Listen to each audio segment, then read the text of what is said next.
Welcome to Certain Point of Views Trade School, where each episode a different host talks about a comic book trade paperback that they loved and why they love it. Hi, my name is Jane Parker. I'm a lifelong comic fan and general pretty princess. I do a little YouTube series called Jane's Books and Stuff, where I show off interesting comics, magazines, and printed material that I've collected. You can also find me on Blue Sky at playingps2.xyz, which is also the URL for my personal website. I've written plenty of articles about comics, but we also have guest articles, and that's the really juicy stuff. And sometimes you'll see me write about video games or anime or something. Let me ask you, what do you know about Catwoman? If you're like me, that might sound something like this. She exists primarily in the context of Batman. She's Batman's primary love interest. She's the thief that you don't know if she's really good or bad, but it seems like she's mostly kind of bad. She wears a skin-tight costume with claws, cat ears, and uses a whip. And that's pretty much it. This seems to be the Catwoman that you run into most in things like video games and TV shows and movies. Or at least that was my understanding of the character, until I read this. Trail of the Catwoman by Darwin, Cooke, and Ed Brubaker. This is the DC Compact Comics release, which is quite a thick collection of affordably priced volumes that I think we can all agree. We love these. DC, please never stop doing them.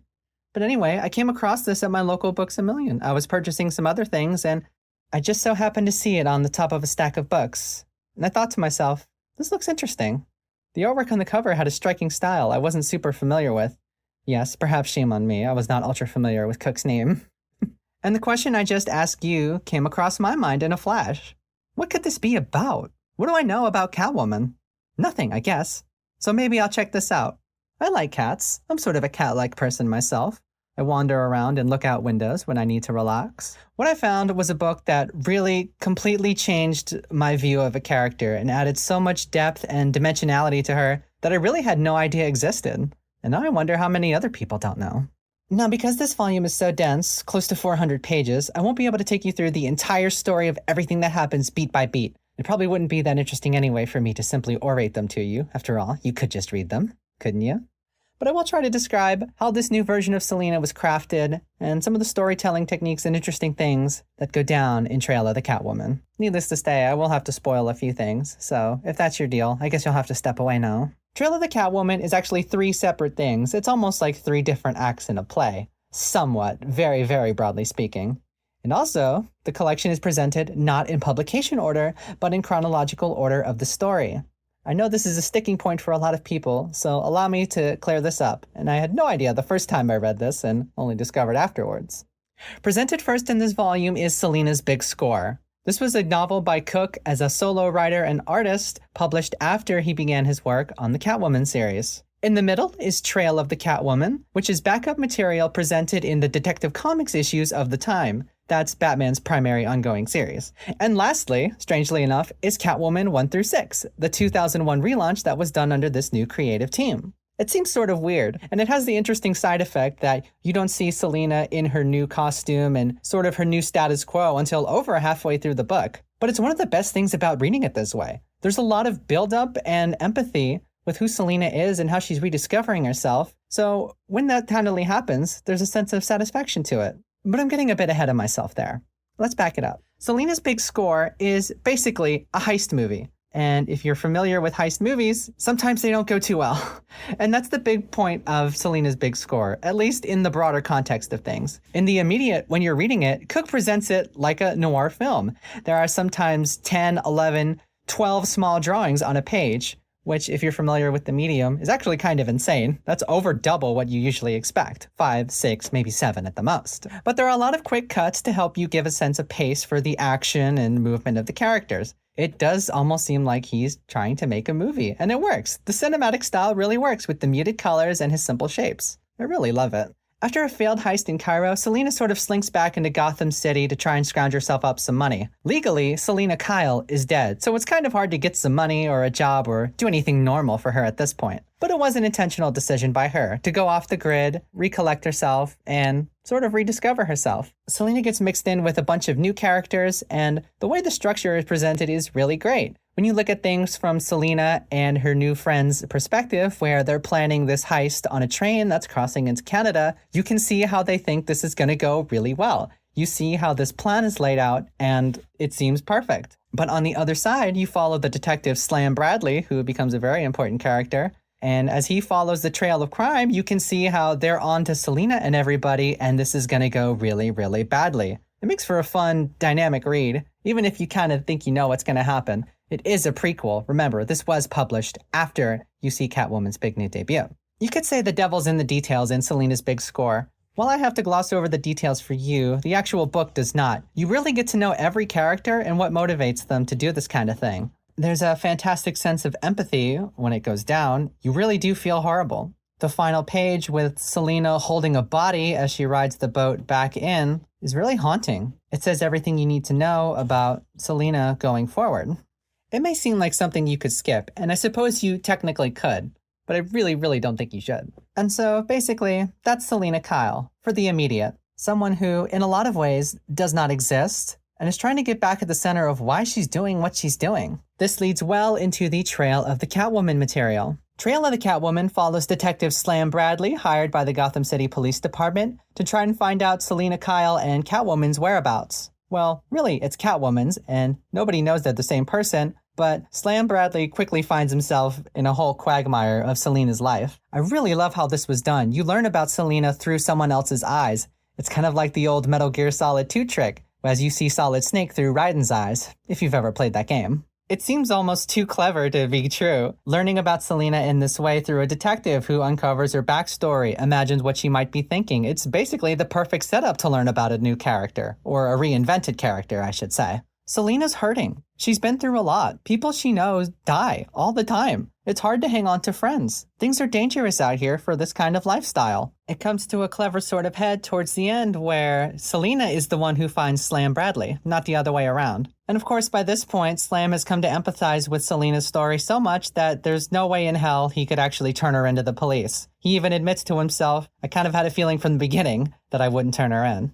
I'd like to make note of Cooke's artwork here. Slam Bradley is basically Dick Tracy, or at least that's what Brewbreaker said, and once you hear that, you can't really unsee it. He kind of looks like him too, and his coat is just tan and not yellow. But it means you get a lot of fighting, criminal interrogations, and mumbling about things in the rain, noir style, much like Selina's big score. What's fun about this characterization of Slam Bradley is that there is a scene where he runs into Batman. It's sort of like the Phantom Menace. There's always a bigger fish. Here's the guy that really knows how to beat you up and interrogate you and mess with you. It's an interesting scene. After all, it makes perfect sense. Someone else would be investigating if she's really dead and gone. I suppose I should briefly mention, Batman is in this volume. He's not in it a lot. He's only in it when he needs to be, and he's only used to make important points. In other words, it's extremely tasteful. And I have to say, Cooke draws an amazing looking Batman. But I think it's a clever move to not totally divorce him from Selina.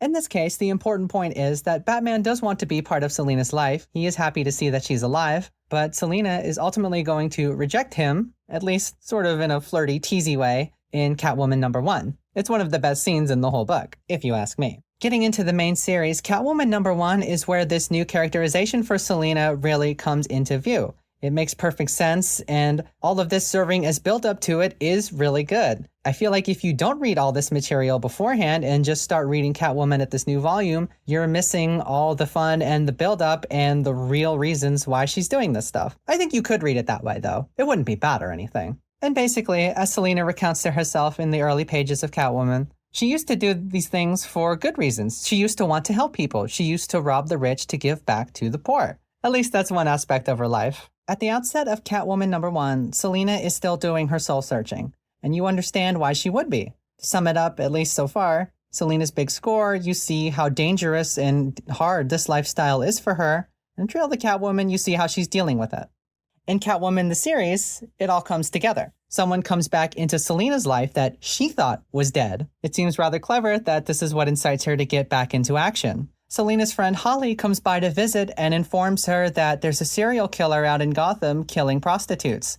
The two of them correctly posit that these are the kind of vulnerable people that someone like the Gotham police and even Batman wouldn't normally help. This kind of thing flies under the radar. And so Selina is inspired to be a protector of the invisible. And this is what inspires her to put the costume back on, use her talents for good, and leads into a whole wild story involving, well, I'll let you read it. There's some interesting surprises later on. It's this aspect of Catwoman that really resonated with me, and it's built up to so well that I've just completely bought that this is who the character is now. Catwoman being a protector of those who are vulnerable and invisible under normal systems of justice, or even vigilante justice, reads as something nice in our modern day, especially as pornographic material and sex workers seem to be under constant strain of new laws, payment processors, and just general buffoonery. It's this aspect of the new Catwoman, or I suppose it's the old Catwoman, this was 20 years ago. It really appealed to me as a transgender woman living in America right now. I like the idea that someone like her could look out for me. It seemed so appropriate, and it seemed like she had been through some of the things we had been through.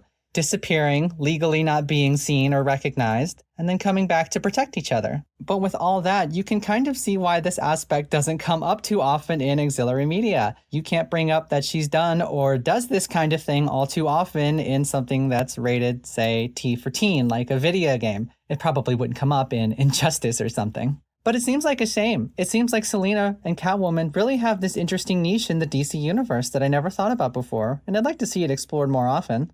I'm not an Ultra Catwoman expert. I don't know how many of these things have continued into the modern day or past this run with Brubaker, but it seems really damn good. Behind a lot of DC heroes, there's a particular fantasy. Now, these characters get reinvented all the time, but, I think part of the fantasy of, say, Superman is that someone with all that power could actually be a nice and good person. It's something that seems nice when we think about how difficult our real lives are. In Batman, the fantasy is that someone who has been wronged, his parents killed, could take matters into his own hands and do things outside of the usual law and justice system.